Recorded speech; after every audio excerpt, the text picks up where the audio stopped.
నమస్కారం. ఈరోజు జనవరి 12వ తేదీ వివేకానందుని జన్మదినోత్సవం. జాతీయ యువ దినోత్సవంగా భారత ప్రభుత్వం ప్రకటించింది. వివేకానంద పేరు తలుచుకుంటేనే ఉత్తేజం ఉరకలేస్తుంది. తన ప్రసంగాలతో నవతరానికి ఆయన నూతన దిశానిర్దేశం చేశారు.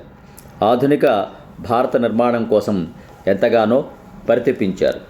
బ్రతికింది కొంతకాలమైనా బ్రతుకు ఎలా బ్రతకాలి అని సమాజానికి నేర్పించారు వివేకానంద.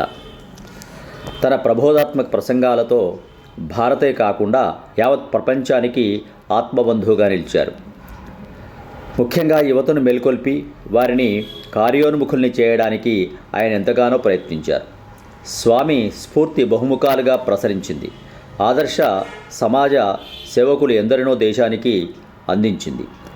నా ఆశలన్నీ నవతరంపైనే, మనకిప్పుడు కావాల్సింది లిపకండరాలు, ఉక్కు నరాలు, మీ కాళ్లపై మీరు నిలబడండి అంటూ యువతను వివేకానంద జాగృతం చేశారు. ఆత్మవిశ్వాసం ఉంటే ఎంతటి కార్యాన్నైనా సాధించవచ్చునని, పిరికితనం మనిషిని నిర్వీర్యం చేస్తే ఆత్మవిశ్వాసం విజయ తీరాల వైపు నడిపిస్తుందని సూచించారు. లక్ష్య సాధనలో అవరోధాలెన్నో ఎదురవుతాయని, అయినా నిస్పృహ చెందకుండా అనుకున్న గమ్యం చేరే వరకు విశ్రమించవద్దని పిలిపించారు. పైపై అలల్లా కాకుండా సముద్రమంతా లోతుగా ఆలోచించాలని, భౌతికంగా మానసికంగా బలహీనపరిచే దేన్నైనా విషతుల్యంగా విడిచిపెట్టాలని హితబోధ చేశారు. ప్రస్తుతం చదువులు నైపుణ్యాలు లేని నవతరాన్ని తయారు చేసి నిరుద్యోగాన్ని పెంచుతున్నాయి. అంతర్జాలం, సినిమాల ప్రేరణ యువత గాడి తప్పుతోంది. మాదక ద్రవ్యాల మత్తులో చిత్తవుతోంది. ఇలాంటి పరిస్థితుల్లో వివేకానంద ఉద్ఘాటించిన నైతిక విలువల్ని పెంచి మనోబలాన్ని, బుద్ధిని వికసింపజేసి సుశక్తిపై నమ్మకం పెంచే విద్య దేశానికి అత్యావశ్యకం. క్రీడల్లోనూ యువత ముందుండాలని వివేకానంద ఆకాంక్షించారు.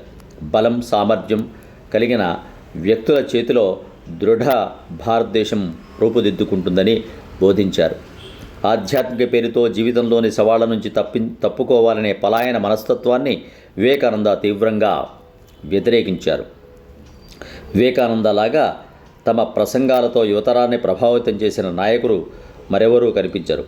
ఆయన బోధనలు చదివితే ఆత్మవిశ్వాసం, ఆత్మగౌరవం పెంపొందుతాయి అని నేతాజీ సుభాష్ చంద్రబోస్ అన్నారు.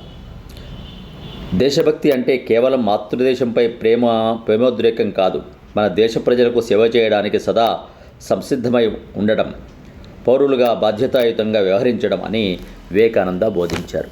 ఇలా ఆయన జీవితమంతా సందేశాలతో, తన జీవితమే ఒక సందేశంగా బ్రతికిన మహామనీషి స్వామి వివేకానంద. ఆయన స్ఫూర్తితో నేటి యువతరం స్వశక్తిపై ఆధారపడడం, చక్కగా శ్రమించడం, లక్ష్యం చేరేంత వరకు విశ్రమించకపోవడం నేర్చుకుంటే స్ఫూర్తిదాయకంగా ఉంటుంది. మరోసారి ఆ యువ నవతర మేధావి శ్రీ స్వామి వివేకానంద స్వామికి